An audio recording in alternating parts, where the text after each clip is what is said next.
दिया नहीं, शिकायत जरूर करते हैं। तो महापुरुष समझाने का प्रयास करते हैं। बोलो वृंदावन बिहारी लाल की जय। ध्यान देना, जब तक आपके अंदर में कृतज्ञता का भाव नहीं आएगा, कृतज्ञ नहीं होंगे, प्रभु ने जो उपकार किया है उसका धन्यवाद नहीं देंगे, तब तक आपका हृदय आनंद से भरेगा नहीं। ये बेचैन ही रहेगा, ये टेंशन में रहेगा, चिंता में रहेगा। जिस दिन आपका हृदय कृतज्ञता से भर जाएगा, आप आनंद मग्न हो जाएंगे। आप नमक रोटी में आनंद मग्न हो सकते हैं और व्यंजन खाकर भी टेंशन में रह सकते हैं। कब? जब आप कृतज्ञता से भर जाएंगे। ध्यान देने का प्रयास करेंगे बंधु, समझने का प्रयास करेंगे। जो जो प्रभु ने दिया है, आपको प्रभु ने कितनों से अच्छा बनाया है, कभी हिसाब किया? लाखों करोड़ों से अच्छा बनाया। कितने से अच्छा? लाखों करोड़ों से भी अच्छा बनाया है। लेकिन इस बात का ध्यान, थोड़ा आवाज कम करेंगे, बोलो वृंदावन बिहारी लाल की। लाखों करोड़ों से अच्छा बनाया, थोड़ा समझ लेंगे। आप नहीं हिसाब लगाते, संत महापुरुष हिसाब लगाया करते हैं। थोड़ा गौर करना, देखो कितनों से अच्छे आप हैं। जितने अंधे संसार में हैं, उन सबसे आप अच्छे हैं कि खराब? अच्छे हैं। तो लाखों अंधे हो सकते हैं बंधु, उनसे आप अच्छे हैं। जितने लूले लंगड़े हैं उनसे भी अच्छे हैं। जितने गूंगे बहरे हैं उनसे भी अच्छे। जितने लोग हॉस्पिटल में भर्ती हैं उनसे अच्छे हैं कि नहीं? अच्छे हैं। जितने लोग जेलों में हैं उनसे अच्छे हैं। ये जेल वालों से अच्छे नहीं है? 2 दिन चले जाओ जेल में, पता चल जाएगा जेल में क्या हालत होती है। नहीं समझ में आई? बोलो वृंदावन बिहारी लाल की। जितने लोग पागल खाने में बंद हैं उनसे भी अच्छे हैं। ध्यान देना, बोलना नहीं, सत्संग में सिर्फ सुनना, कान खोलना होता है और जुबान बंद करना होता है। बोलो वृंदावन बिहारी लाल की। बोलने की इच्छा कहेगा, अभी बता देंगे, माइक दे देंगे, थोड़ा देर सुना देना आप भी। आप सबकी इच्छा अपनी बोलने की होती है। बोलो वृंदावन बिहारी लाल की। ध्यान देकर समझने का प्रयास करेंगे। ये मालिक ने कृपा किया है, दया किया है। गौर करना, समझना, विचार करना। ये तो थोड़ा हंस के लिए इसलिए कह रहे हैं ताकि आप लोगों को नींद ना आवे। गंभीरता में बोलेंगे तो सो जाओगे आप लोग। नहीं समझ, इस जगाने के लिए व्यवस्था बनी हुई। बोलो वृंदावन बिहारी लाल की। तो ध्यान देना, जितनी आपसे कम पैसे वाले हैं उनसे भी अच्छे आप हैं। नहीं अच्छे हैं? जितने का मकान आपसे छोटा है उनसे भी अच्छे हैं। जितने का चेहरा आपसे खराब है उनसे भी अच्छे हैं। जितने लोग आपसे कम पढ़े लिखे हैं उनसे भी अच्छे हैं। नहीं अच्छे हैं? जितने भिखारी संसार में हैं उनसे भी अच्छे हैं। अच्छे हैं कि नहीं? कितनों से अच्छे हैं? करोड़ों अरबों से अच्छे हैं। लेकिन कभी दिल खुश हुआ कि भगवान ने मुझे करोड़ों अरबों से अच्छा बनाया है? ये खुश नहीं, ये टेंशन में रहता है। इतने से अच्छा बना दिया लेकिन टेंशन जाता नहीं है। कहीं बैठा रहेगा, चिंता की लहरें घूमती रहेंगी। आधी रात को जग जाएगा, जबकि रात सोने का समय है, चिंता करने का थोड़ा समय है। लेकिन चिंता का हिसाब किताब चालू हो जाएगा कब? रात में जगने पर भी चिंता, उसी का हिसाब किताब करता रहता है। महापुरुष का तो यही अज्ञानता है। लाखों करोड़ों से अच्छा बनाया है, लेकिन हमें इस बात का ध्यान नहीं आता क्या क्या मुझे मिला है। जो जो आपको मिला हुआ है उसका ध्यान नहीं आता। ध्यान किसका आता है? जो नहीं है। जो नहीं, बस उसी का घूमेगा, कब वो मिलेगा, कब वो मिलेगा, और मिल जाएगा तो फेंक देंगे इधर से उधर। महापुरुष समझाते हैं, हाजिर में हुज्जत, गैर की तलाश। मनुष्य का स्वभाव है, जो नहीं मिला है वो बहुत कीमती है, और जो मिला है वो बेकार हो जाता है। ये ध्यान देना है, गौर अपना हिसाब लगा लेना। जो चीज जब पहले नहीं मिली थी तो तुम्हारे लिए बहुत कीमती, तरस रहे थे, बेचैन थे, कब मिलेगा कब मिलेगा। मिल गया तब बेकदर हो गए। क्या हो गए? बेकदर। अब लड़ाई झगड़ा चालू हो गया। शादी विवाह का ही सोच लो। जब शादी विवाह नहीं हुआ तब सोचते कब शादी विवाह होगा। विचार बुरा मत मानना, समझाने के लिए कहते, ध्यान देना। बोलो वृंदावन बिहारी लाल की। जब शादी होती है तो कितने बैंड बाजे बजते हैं, जितना क्षमता होती है अच्छा से अच्छा बैंड बाजा बजाने का प्रयास करता है। चाहे कर्ज भी हो जाए, कर्ज लेकर बैंड बाजे बजाते हैं, नोट लुटाते हैं, नोटों की बौछार करते हैं, नाचते हैं, गाते हैं, तमाम सारी चीजें होती हैं। ये खुशी किस बात की है? ये बैंड बाजे नोट क्यों लुटाए जा रहे हैं? एक काम सिर्फ है कि पत्नी को ससुराल से लिवा कर लाना है। एक ही काम तो है, पत्नी को वहां से लिवा कर लाना। इसलिए नाच रहे हैं, गा रहे हैं, खुशियां मना रहे हैं, बैंड बाजे बज रहे हैं, बहुत सारे काम। घोड़े पर चढ़ रहे हैं, राजा भी बन जाते हैं। क्या बन जाते हैं? तलवार वलवार टांग लेते हैं। नहीं समझ में? बोलो वृंद, चाहे तलवार चलाना आना आता हो, आता नहीं है लेकिन तलवार टांग लेंगे। बोलो वृंदावन बिहारी लाल की। इतनी खुशियां हैं क्योंकि पत्नी को लिवा कर लाना।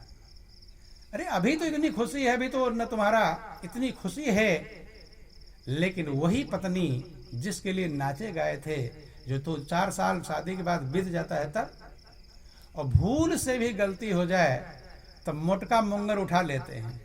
अब हाथ टूटेगा कि पैर टूटेगा इसकी परवाह नहीं। गौर करना है, समझने के लिए कहते हैं, विचार करना। जब उस दिन मगन हुए थे तब तो तुम्हारे न खाना बनाई, न कपड़ा धुले, न कोई काम नहीं किया। अब तो बहुत सारा काम कर दिया। तो अब ज्यादा खुश होना चाहिए कि और ज्यादा क्रोध आना चाहिए? क्या आना चाहिए? ज्यादा खुश होना चाहिए। लेकिन अब तू नहीं मेरा, मैं नहीं तेरा, अब खींचातानी चालू हो जाती है, नहीं जा, खटपट चालू हो जाता है। होता कि नहीं होता? क्यों? अब मिल गया। महापुरुष कहते हैं, हाजिर में हुज्जत गैर की तलाश। जो नहीं मिला होता है वो बहुत कीमती होता है, जो मिल जाता है वो बेकार बेकदर हो जाता है। बंधु, यही हर चीज का नहीं तो उदाहरण दिया। और ये सिर्फ पत्नी की बात नहीं, पुरुष लोग कहेंगे मेरा तो बदनामी कर रहे हैं। स्त्री का भी वही हाल है कि जो स्त्री अपनी पति के प्रेम को पाने के लिए सब कुछ छोड़ कर आती है, नहीं है, माता पिता छोड़ दिया, भाई बंधु छोड़ दिया, कुत्ता बिल्ली छोड़ दिया, जो पाल रखा था घर में है, जो भी पेड़ पौधे लगाए, सब कुछ खो छोड़ दिया, छोड़कर आ गई। लेकिन कभी कभी देखते हैं कि वही पत्नी पूरे परिवार को जेल में पड़वा देती है। नहीं पड़वा देती? पति है, सास ससुर देवर देवानी जेठ जनानी कहाँ पहुंच जाते हैं? जेल में। तो अब खुशी मिला, क्या मिला है? वहां से तो आई थी बड़े मगर सब छोड़ कर आई थी, लेकिन यहाँ अब कहाँ पहुंचा दिया? जाओ कटघरे के अंदर बंद हो जाओ सब लोग। बड़े नाचे गाए थे, बैंड बजाए थे, अब तुम्हारा बैंड वहां बजेगा। नहीं समझ गया? बोलो वृंदावन बिहारी लाल की। तो मनुष्य का स्वभाव है जो मिल जाता है। यही गाड़ी का, सब चीज का यही हाल है। गाड़ी जिस दिन नई खरीद कर लाओगे तो मक्खी में बैठ जाए, कपड़ा मार देंगे, वहीं खड़े रहेंगे, बच्चा ना हाथ रख दे इस पर। नहीं समझ में आई? और वही गाड़ी जब 2-4 साल बीत जाएगा तब कीचड़ गारा में सना हुआ लाकर खड़ी कर देंगे। देखेगा भी नहीं कितने कीचड़ लगा हुआ, देखता है, खड़ा गया सीधा चला जाएगा। क्यों? मिल गया है। जो नहीं मिला उसकी कीमत नहीं है। तो ध्यान समझना। समझा रहे थे जीव का सदुपयोग है जब आप प्रभु का गुणगान करेंगे। हम कह रहे थे कि लाखों करोड़ों से प्रभु ने आपको अच्छा बनाया, लेकिन ये जो बनाए, जो दिया है ना, उसकी कीमत समझ नहीं। जो नहीं दिया है बहुत कीमती लग रहा है, वो भी जब मिल जाएगा तो ऐसे ही फेंक दोगे बेकार। क्योंकि तुम जिस चीज को छू देते हो वो खराब ही हो जाता है। ध्यान देना, जो तुम्हें मिल गया ना वो खराब, जो नहीं मिला वो बहुत कीमती है। महापुरुष कहते हैं, बोलो वृंदावन बिहारी लाल की। कि दुनिया जिसे कहते हैं बच्चों का खिलौना है, दुनिया जिसे कहते हैं बच्चों का खिलौना है, मिल जाए तो मिट्टी है, खो जाए तो सोना है, मिल जाए तो मिट्टी है, खो जाए तो सोना है। दुनिया जिसे कहते हैं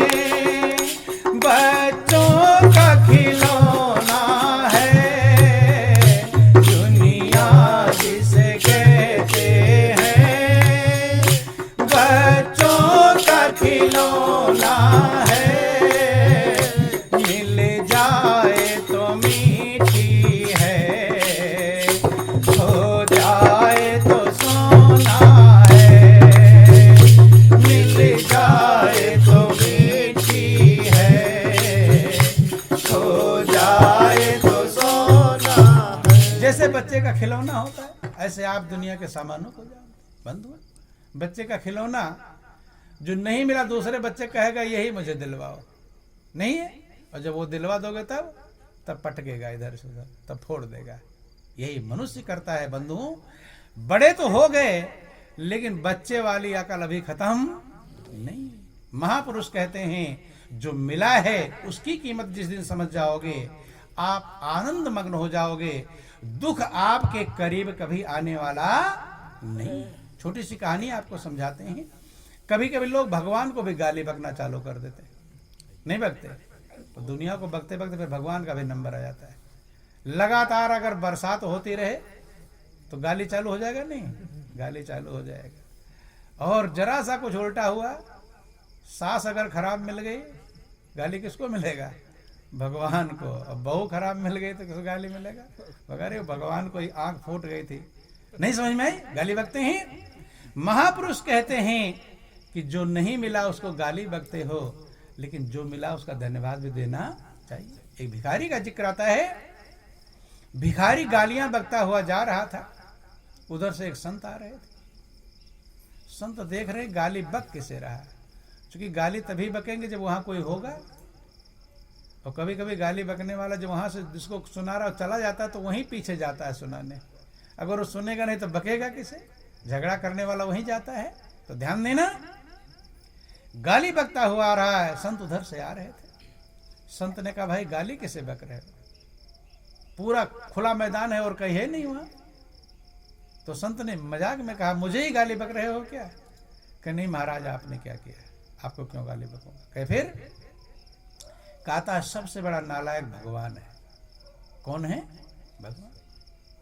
संत बड़े आश्चर्य में, भगवान इतना बड़ा क्या किया है भगवान ने? कहता है कि ना खाने को सही से अन्न दिया, न पहनने को सही से वस्त्र दिए, न रहने को अच्छे मकान दिए। क्या किया? कुछ भी तो नहीं। संत समझ गए उसके भाव को। संत कहते मैं तुझे 1 लाख रुपया दे दूंगा। कितना? 1 लाख रुपया देता हूं तुझे। भिखारी के खुशी का ठिकाना नहीं रहा, क्योंकि पहले का 1 लाख आज के 1 करोड़ के बराबर है। किसके बराबर? 1। अगर किसी को 1 करोड़ दे दो तो मीडियम में उसके खाने पीने के सामान भी हो जाएंगे, मकान भी बन जाएगा, छोटी मोटी गाड़ी भी हो जाएगी। 1 करोड़ बहुत है। भिखारी कहता है महाराज मैं आपके एहसान को जिंदगी भर नहीं भूलूंगा, जिंदगी भर आपका गुणगान करूंगा अगर आप मुझे 1 लाख रुपया दे।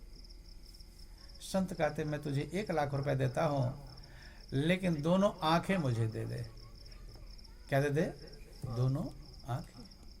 बंधुओं गौर कर लेना, कभी थोड़ा बैठकर विचार करो कि अगर ये हमारी आंखों से दिखाई ना पड़े तो कितनी बड़ी झंझट होगी। हल्की होगी कि ज्यादा? ज्यादा। कितनी बड़ी झंझट होगी। वो तो सही में बंद हो जाए तभी समझ में आएगा। वो समझाने समझ में आने वाला नहीं, लेकिन सोचने से भी कुछ बातें समझ में आ जाएंगी। गौर करना, विचार करना। अगर आपकी आंखों के बदले कोई करोड़ रुपया दे तो दोगे? हैं? कोई देगा? क्योंकि कितनी कीमती है, करोड़ों से भी ज्यादा कीमती है। लेकिन कभी का आपको समझ में आया मेरी आंखें इतना कीमती हैं? ये समझ में नहीं है। भिखारी विचार करने लगा अगर आंखें दे दूंगा तो कुछ भी तो नहीं है। ना मैं बेटा बेटी देख पाऊंगा, है ना मैं अपना चेहरा देख पाऊंगा। शीशे के सामने क्या खड़ा होऊंगा? नहीं समझ। शीशे सामने खड़े होते हैं ना क्या देखने के लिए? अपना चेहरा। और आंख नहीं रहेगी फिर खड़े हो जाओ शीशे सामने, क्या देख? कुछ दिखाई पड़ेगा? ध्यान देना। महापुरुष समझाने का प्रयास करते हैं मच्छर मक्खी रहेगा भोजन में वही खा लेंगे। लेटिन बाथरूम के लिए कोई पकड़ कर ले जाएगा तब बिठाएगा? नहीं समझ। न टीवी देख पाओगे, न मोबाइल देख पाओगे, न पहाड़ पर घूमने, न फूल फुलवारी, न बाग बगीचा। सारा संसार अंधेर बन जाएगा, अंधकार बन जाएगा अगर आपकी आंखें न रहें।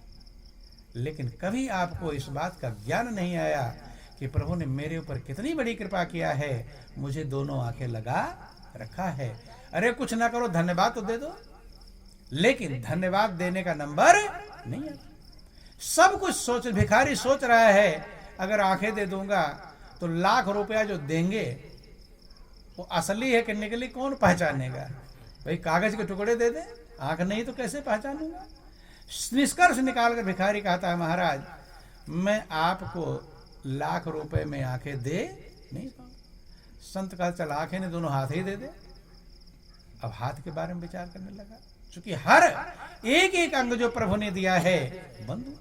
अमेरिका के किसी वैज्ञानिक ने निष्कर्ष निकाला, आपके प्राण नहीं खाली अंगों का हिसाब लगाया तो कहता है 5 ट्रिलियन डॉलर से भी ज्यादा आपके अंगों की भी कीमत है। गौर कर लेना, जिसका कभी आप हिसाब नहीं लगाते। बुराइयों का हिसाब लगा लेते हैं, उसका क्या हुआ, उसका क्या हुआ, पड़ोसी का क्या हुआ है, लेकिन अपना हिसाब लगाओ, प्रभु की कृपा का हिसाब लगाओ।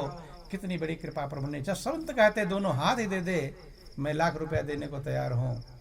हाथ के बारे में विचार करने लगा, क्योंकि बंधु एक व्यक्ति को हमने देखा जहां दोनों हाथ कटा, यहाँ दोनों पैर कटा, लेटा हुआ है सड़क किनारे।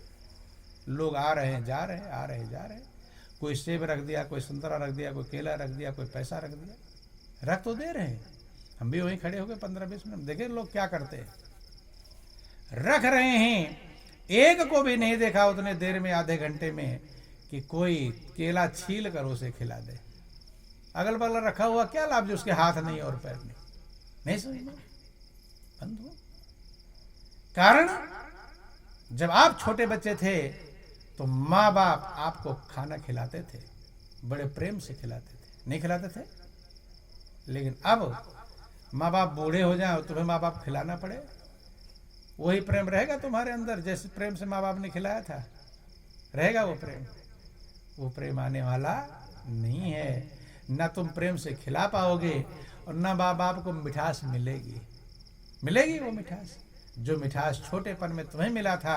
माँ बाप जो अपने प्रेम से हाथ से खिलाते थे, वो मिठास अब तुम माँ बाप को दे पाओगे नहीं। हृदय बदल जाता है बंधुओं, हृदय की मिठास बदल जाती है। गौर करना। भिखारी सोचने लगा हाथ नहीं रहेगा, खाना कैसे खाऊंगा? कोई भी पीठ पर चींटी में बैठ जाएगी तो हटाएगा कैसे?